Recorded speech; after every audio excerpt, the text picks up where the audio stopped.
Hello, everyone. Welcome to Rodale Institute webinar. It's 2 o'clock today.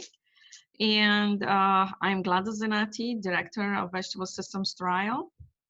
I will be talking to you about organic measurement options for Allium Leafminer pest in onion. But before that, I would like to give you some housekeeping points where you can hear me, but if not audible, please click the audio settings on your screen. And also there will be a question answer session at the end of my presentation. So please use the QA button on our screen to send me your questions. For all other problems you may encounter during this presentation, please call Maria Pope, Education Director at 610-683-1481. Please write that down on a piece of paper in case you need it. And this presentation is recorded and will be posted on our website in a week from now.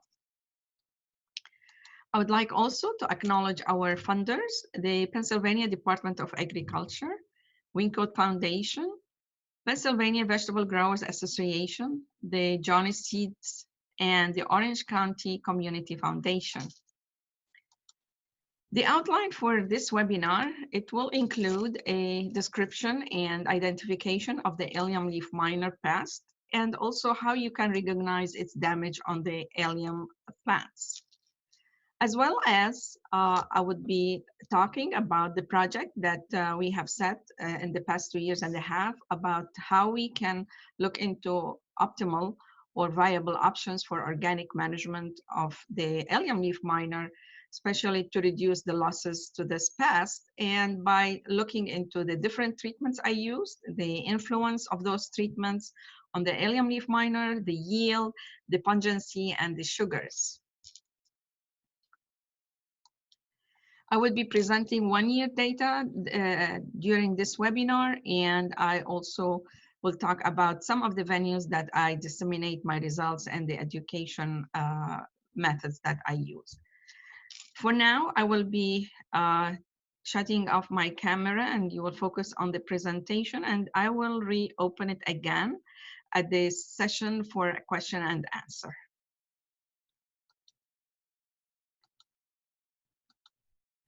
So Allium Leafminer, which is known as Phytomyza gymnostoma, is an invasive pest that it is a herbivore that feeds on plants and specifically on the Allium family plants, such as the onion, the garlic, the chives, and the leeks. It was first recorded in Pennsylvania in Lancaster County, and then found in other counties such as Chester, Lehigh, and Berks, Dauphin, and Delaware in 2016. This pest also was shown and recorded according to PSU extension reports in 2019 outside Pennsylvania, in Maryland, parts of New York, and in New Jersey, as well as Massachusetts. Just to give you a description of the specific features of this pest, this is the adult here on this left side. It is very small in size. It's about 3 millimeter in size, pretty small. It is significantly having a yellowish head here. It has the yellowish, it shows here orangey, but it is really yellowish knees. Also, it has a halter, which is like a cream color club under the wings. And this halter is important because it helps the pest to maneuver when turning or bending. It has round shape wings, and the wings are always flat on the back of the body when the insect is at resting. You may also see these markings, yellow with the gray, and also the yellowish abdomen. This adult, when it lays eggs, they hatch into larvae, and they are cream in color. They are pretty small, 5 millimeter, and they pupate, and they would be brownish. Either they or both, the larvae and the pupa, you will see them on leeks, for example, or you see them on onion or garlic, which is really gross. So the life cycle of this insect is that it starts early in spring or late winter. And when these insects mate and they feed on allium leaf exudates, the adult female, what it did or it does repetitive punctures, as you can see here on the leaves. And in that one, on each of these holes, it feeds on these secretions or exudates from the juice and then puts the eggs in them and seal them. When the eggs hatch, they hatch into larvae, and the larvae, you can see that it is moving downward, but from inside the leaf. So you don't see the larvae crawling or tunneling outside, but it's from the inside. That's why they tunnel and they make markings outside the leaf. And once they reach the bulb, they go into several layers and they make holes. And also the area where they make the holes, it becomes soft and exposed for rotting. You can see also some of those larvae already in a pupa, like in this picture here showing you the pupa in the garlic. This, of course, it is reducing severely the marketability of any of the allium crops that when you harvest or when you purchase them. Moving on, the larvae that it is either in the bulb or if it is a pupa, they have a resting stage after it pupate, either in the bulb itself or in the soil during the summer, and then emerges back again in the autumn, September or October, depends on the elevation where it is, and it comes back as a second generation. Those adults, they become dormant, they feed, they become dormant, and they come back the following spring, and that cycle goes on and on. In Pennsylvania, the sales for certified organic onion and garlic are about 373 or plus for onion, thousands, and then it is 321 plus for the garlic, 321,000 for the garlic. Unlike the conventional allium growers, the organic allium growers have very limited options to registered organic pesticides, especially to control this pest. And we are looking into alternative ways for managing this pest for organic growers. So in 2017, I got a grant with my colleagues, and we set a project for 2.5 years with the goals and objectives to evaluate the influence of cultural and biological tactics for managing allium leafminer in organic onion, and then evaluate the impact of different varieties of yellow varieties, especially the cover crop mixtures, where if they are associated with or not associated with mycorrhizal fungi, specifically on yield, pungency, and sugars. We also evaluate, the objective also to evaluate the impact of row cover duration on reduction of the allium leafminer damage and yield. Taking all these information we get in this project, we compile them and distribute them, and we develop scientific-based information to advise the organic allium growers on potential viable options for managing the allium leafminer and reducing the losses to this pest. We do that at different venues, educational venues, and grower conferences. So to start here in fall 2017 and 2018, we put the cover crops in Pennsylvania at Rodale Institute, and we split the field into two sections, one that has mycorrhizal, which is inducing the mycorrhizal fungi cover crop mixture. It has hairy vetch, rye, sunflower, white Dutch clover. And the other section, it is a Brassica, which does not allow or does not associate much with the mycorrhizal fungi. And these include the mustard, the rape, and tillage radish. In spring, the activities of 2018 and 19, we split the land into bare ground and plastic mulch, and we select 3 different colors, silver, black, and red.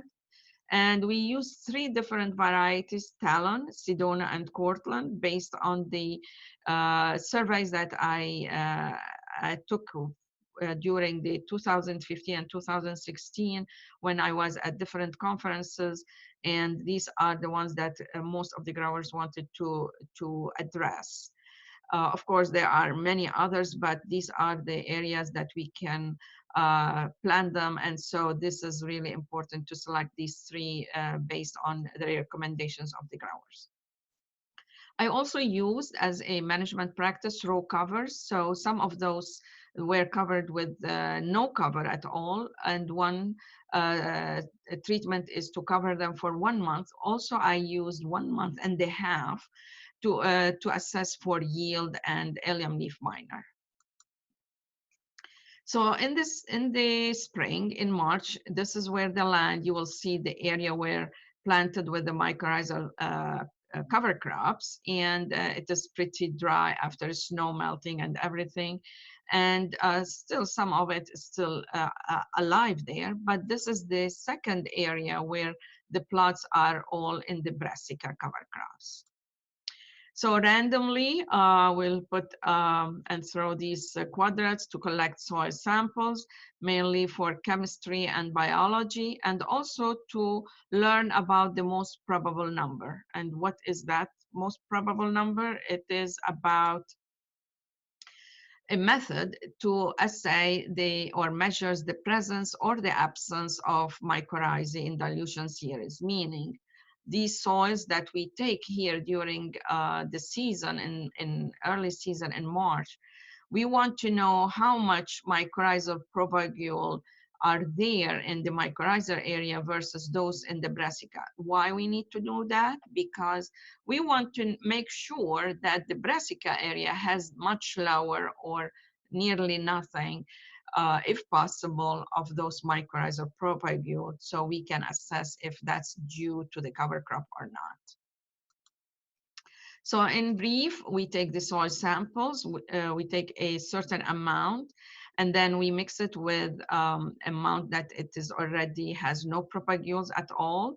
And it is then mixed together, and we do several dilutions, 10 to -1, -2, -3, -4, and we mix them pretty well, and then we fill the cone tubes.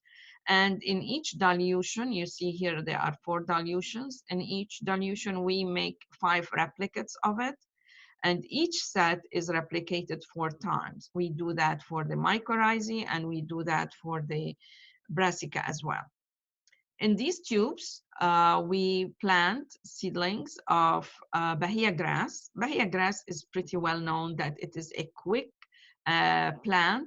It is a model plant that can allow mycorrhizae to grow on their roots. So by the 5th leaf, we harvest all these Bahia grass, and then we take the roots and we process them in the lab, and then we stain them with blue color so they can be showing the inside of these roots. And then here it is Dave Dowds, Dr. Dave Dowds. He is a retired USDA mycorrhizal researcher.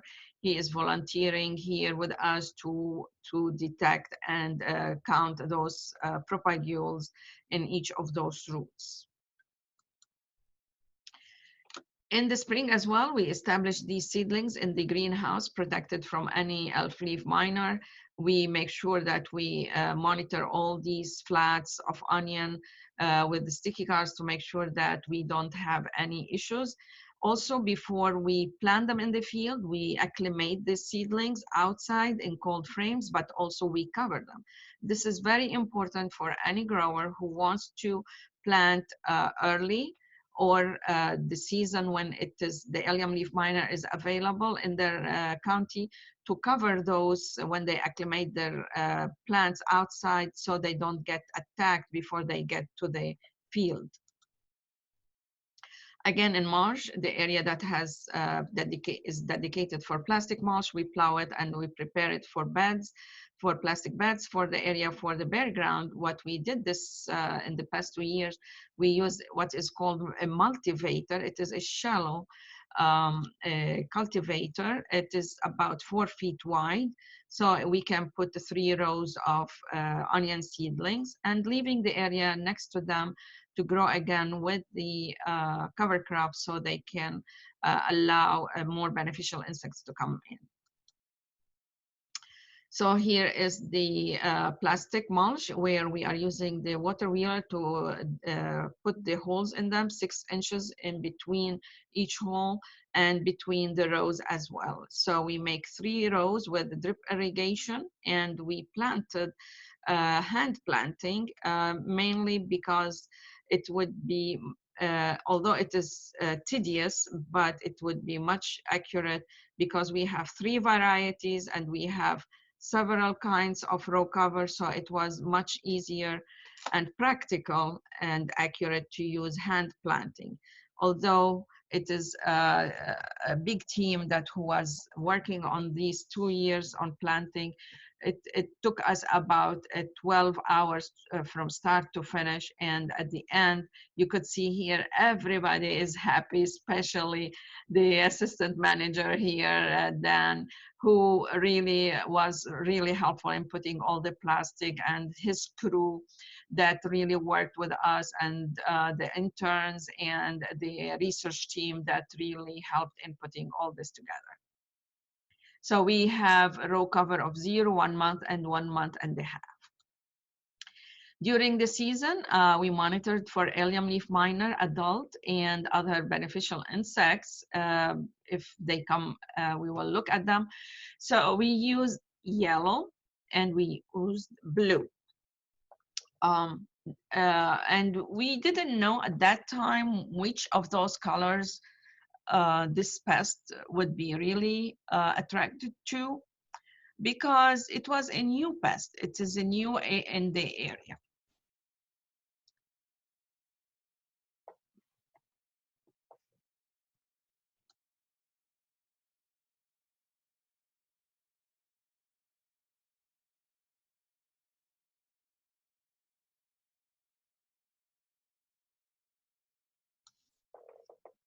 So, and every week we change these cards for the following 5 weeks.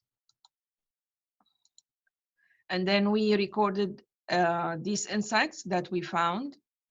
And also we looked at the plants themselves to see any damage made or distortion.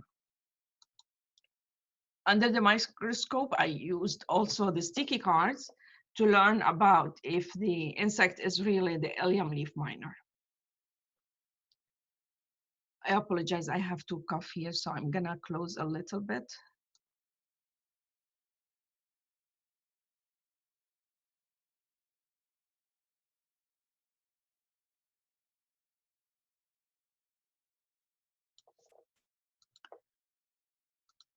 In addition, we found several of the beneficial insects. This is, in this case, is a parasitoid. It's from the braconid. You can realize based on its abdomen and the markings that it has a V shape on its wings. This is a parasitoid that very common during our monitoring on these sticky cards. For weeding, we use the hillside cultivator between beds, and it looks good. And sometimes we do hoeing when it is pretty close to the bed, so it won't be really ripping the beds, plastic. And in the bare ground as well, it was not as easy job, so we use hand weeding, hoeing, as also we use the tine weeder. And this is showing after tine weeding twice and hand weeding. This is how it looks like during the growing season with everything looking good. The brassicas are really flowering and attracting beneficial insects, foraging on the nectar and the pollen. We had some volunteer crimson clover as well that attracted some of the beneficial insects. When the plants are ready, we just harvest them in August, and we take them from the plastic and the bare ground, take them to the greenhouse for curing for 3 weeks. We take them in bunches with their leaves, and then after curing, we cut them off, and we keep everything tagged so we know which treatment is coming from what. And randomly, we take some bulbs from each of those treatments. We cut them off. Those are the ones that are marketable, of course, and then not damaged. And then we dry them, grind them, and send them to Penn State University lab for nutrient analysis. For other bunches that we keep in their bags and tagged, we send random samples. Here you see the research team is selecting the onions and put them in bags, and we send them to Dr. Radivari's lab at Purdue University, where her team and the lab will assess usually for pungency and sugars. What I mean by pungency, it is usually the pyruvic acid that it is a result of action of the amino acid alliinase that on the flavor precursor. Alliinase is amino acid. It is pretty well known for its goodness, that it is helpful for boosting the immune system. So the more pungent the allium plant or the bulb or the clove is, better for your health to boost your immune system. That's a good thing. And for total sugars, really, these are the natural ones that are found: glucose, fructose, and sucrose. These are analyzed as total. And we did that on fresh weight, equivalent per gram of fresh weight. For those, the ones that we saw during the growing season, that they have distortion or markings on them, we label them, we put tags around them, orange tags, and we label each tag based from which replicate. In this experiment, let's say here, this sample showing you, this is in the mycorrhizae, in the bare ground, in the Sedona that did not have any row cover on it, in replicate 4. And here is showing that 18 of them, they showed damage on their leaves. So this is something that we looked at each of those and we inspected them. So for example, in this case, this came from the middle row. As you remember, I said we did 3 rows. So this is the middle row, the 10th plant. And we see here the rotting and the soft tissue. So this is expected to have some of the entry of the larvae there. And so we looked and we saw these damages that the larvae did, and here it is, the larvae. But we want to make sure this is the larvae of the allium leaf miner, so we looked under the microscope, and this is the allium leaf miner showing you what these markings it has. So now I'm gonna share with you some of the results we have. As I said, the most probable number is to learn whether the soil that has the Brassica cover crops has the minimum or the least number of propagules. And yes, it shows here that the Brassica was 3 times less than the mycorrhizal side, which is good news here, because we want to know if these if these treatments, if the cover crop has any impact on the yield, or it has any impact on the pungency or the sugar. So allium leaf miner damage was seen on the leaves, but only 2 treatments have larvae alive in the bulbs. This means not every time, which we learned through this experiment, that not every time we will see these markings on the leaf, we will be seeing that the bulb would be impacted, because we don't know if there is a fertility issue or they would be dead after that. But this is news that we didn't know. We thought that every time there is a marking, there is a problem. We cut each one of those bulbs and we learned whether they have any larvae or pupa. However, on bare ground, on the myco side, The Sedona and Cortland, when they were not covered with any row cover, we saw these larvae. Also on the Brassica side, only in Cortland that was not covered with row cover. However, on the plastic mulch, none of the bulbs that we collected, or those that showed at least a marking, such as in the leaf here in the mycoside, on black plastic, showed any larvae. This rep1 was pretty close to the bare ground. That's what we suspect that it could be affected. As far as yield, this graph shows the mycoside, the onion, three varieties, Cortland, Sedona, and Talon.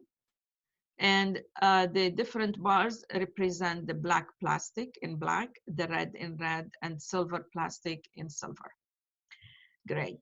And so what it tells us here that mostly anything on the red plastic was really lower than the other colors.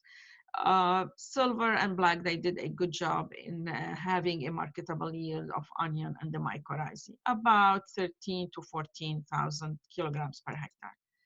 When we looked at the Brassica side, those numbers were seen to be a little bit higher, mainly for Sedona. You see here, Sedona did a very good job in increasing the yield, especially on the black plastic. When we looked at each variety by itself with the cover or without cover, so the treatments would be the first bar usually represent no cover, the second bar represents 1 month of cover, and the dark purple represents the 1.5 on black plastic, red, and silver. What it shows here that the onion specifically on the red plastics, when the plants are not covered, especially for Cortland, was not covered with row cover, the yield was much lower. And again, in Brassica was the same scenario. For Talon, there was no much difference statistically, but it looks like that the yield was much higher under the silver, and mainly when it is covered with row cover, as well as when it is with the black plastic. That's in the mycoside, but it shows on the Brassica side, the Talon was the lowest under the red plastic, and especially when there is no cover there.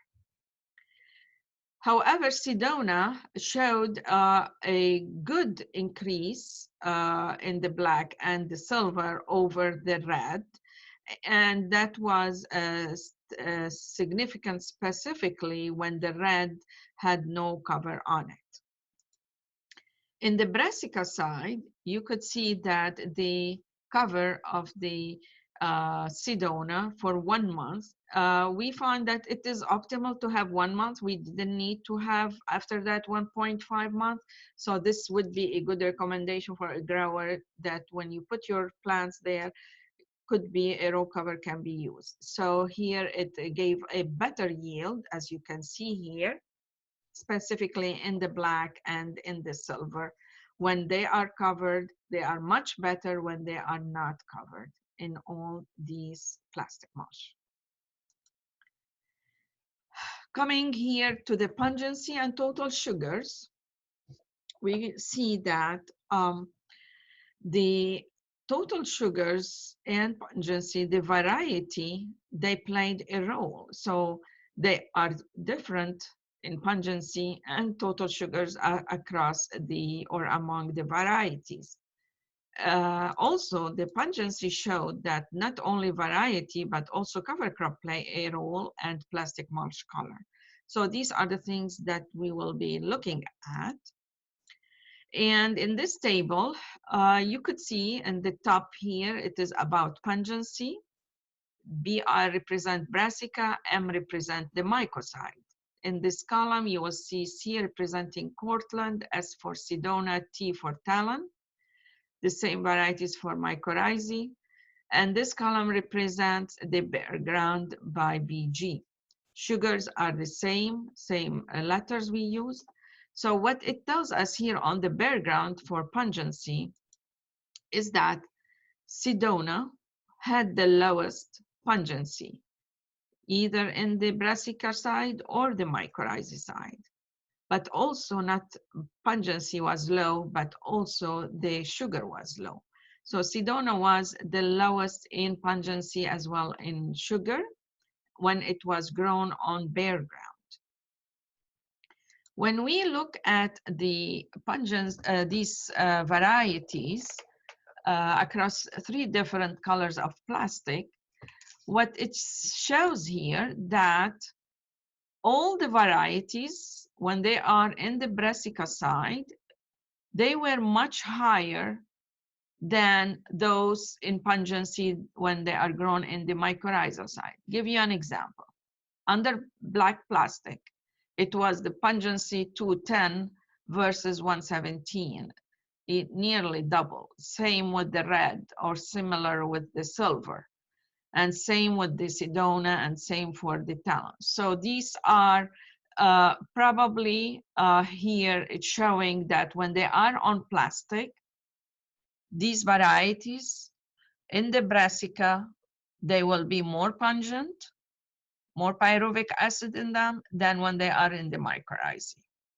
However, in the sugars, it was more significant that this variety, Sedona, had the low sugar in it. That could be attributed, but not definite, due to the higher level of yield of Sedona when it was on the black plastic, as you remember when I showed that on the graph before.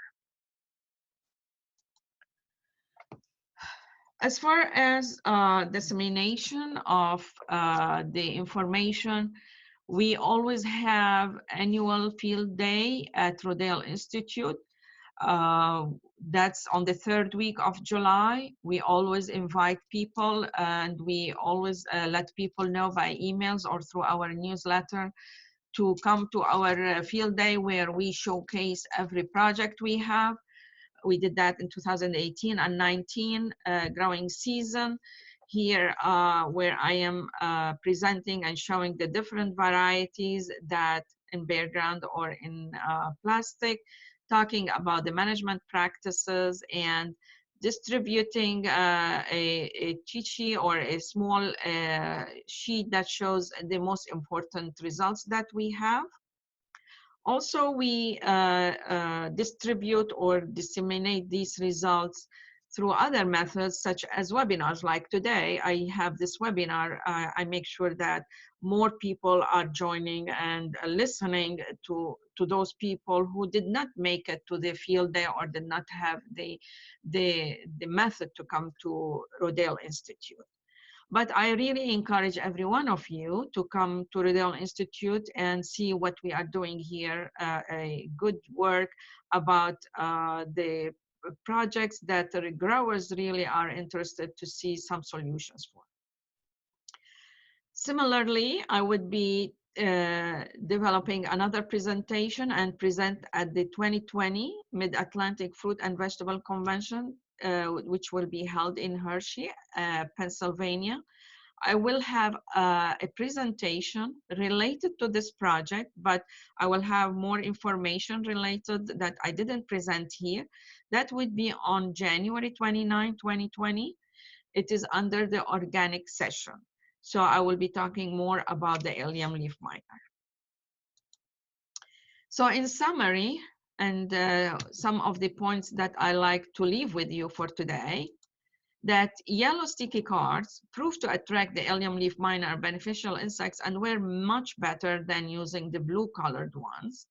So it was really rare to none that the blue color attracted Allium Leafminer. That's something we learned during this process. So using sticky cards, specifically yellow sticky cards, could be considered viable tool to detect Allium Leafminer early in the season and during the season when it is around in your county. So let's say you want to know in your county if there is any Allium Leafminer. So you can put those around your field before you plant your alliums outside and see specifically for onion and chives. So you will see if there is something in your area or if it is not coming yet or it is in that area. So this sticky card will really help you. Allium leaf miner damage was first recorded on bare ground in the mycoside. So later in the week, after a week, we start seeing very few damages on the Brassica side, but after 2 weeks, we saw more in the mycoside as well in the Brassica side. So it looks like this insect, this pest, selects more of the leaves that they are in the mycorrhizae side. And so cover crops should be a selection of cover crops. If you are looking into having alliums, it will make more sense that you have cover crops that has the brassica because it has the sulfur that could allow this pest to be deterred away. But the cover crops that they enhance mycorrhizae may attract more of the allium leaf miner, especially and early in the season, if you want to put your alliums early in the season. So here's an idea that if you want to put onions or chives early in the season, it will really make sense that the preceding cover crop would be more of the brassica side or the brassica selection.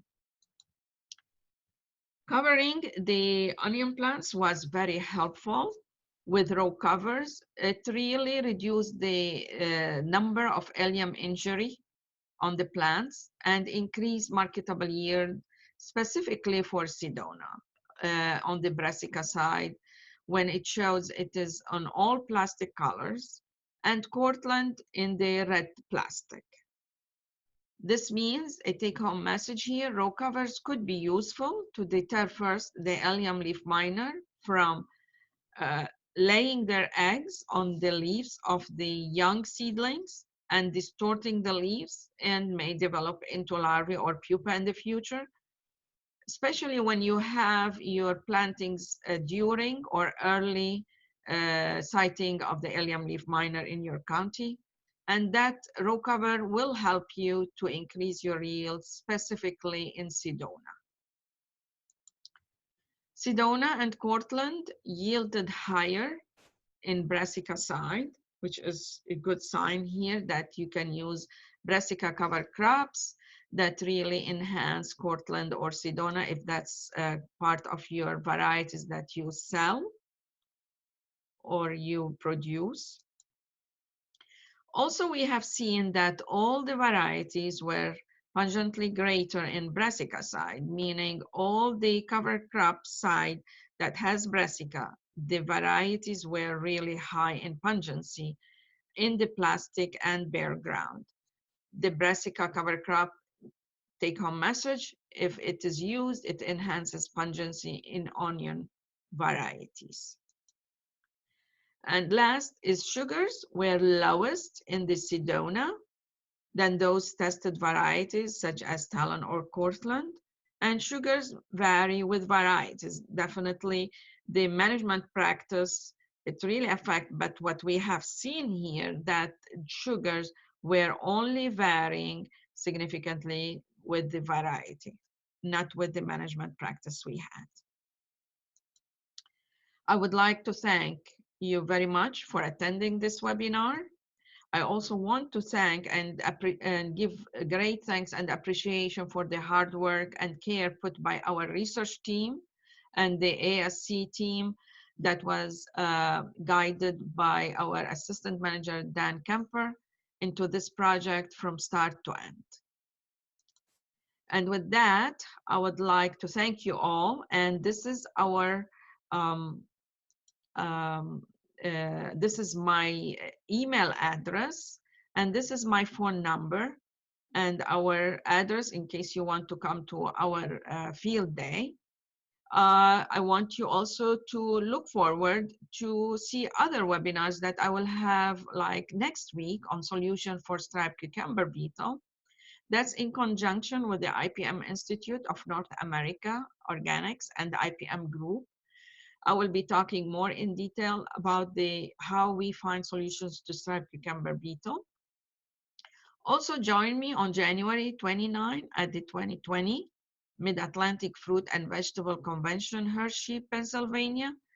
And also for the 2020, look for the website link here, rodaleinstitute.org, education/webinars. We will have a set of webinars coming up in 2020. We would like you to register for those, and these are free. So you can come and to your computer and listen to several webinars we have. Also, we will post some of the workshops that we will have and field days at Rodale Institute. And with that, I'm gonna look for the questions and answers that you may have here. Okay, one of the questions, it says here, I don't see any questions, in fact. That's a chat. I don't see anyone yet. But let me know while we have this time together, if you may have any questions that you are still typing, or you are, even if you have any comment that you want to make, so probably I can address it for you. Okay, here is one. How did you time the row covers? Was it based on sampling from the traps or some other preset date? In this case, when we timed the row covers, we thought, okay, the plants has to be pretty protected from the beginning of the experiment. We cannot afford that we plant them in the ground and then, okay, it takes a week before we get the crew back and put them there. So the timing was very important. As I said, when we put them in the cold frame, they were covered. When we put them outside, we selected the time that when this pest in our county here, it will show up. And so we have to make sure that the plants are covered. And we said, okay, this pest stays in the area about 3 weeks to 4 weeks.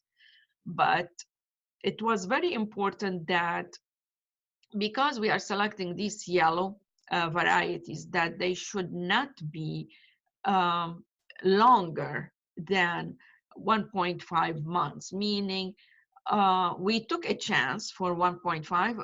I thought that 1 month would be more than enough, but it was very important that we take off the row cover from these plants, because that's when the plant will start making the bulb.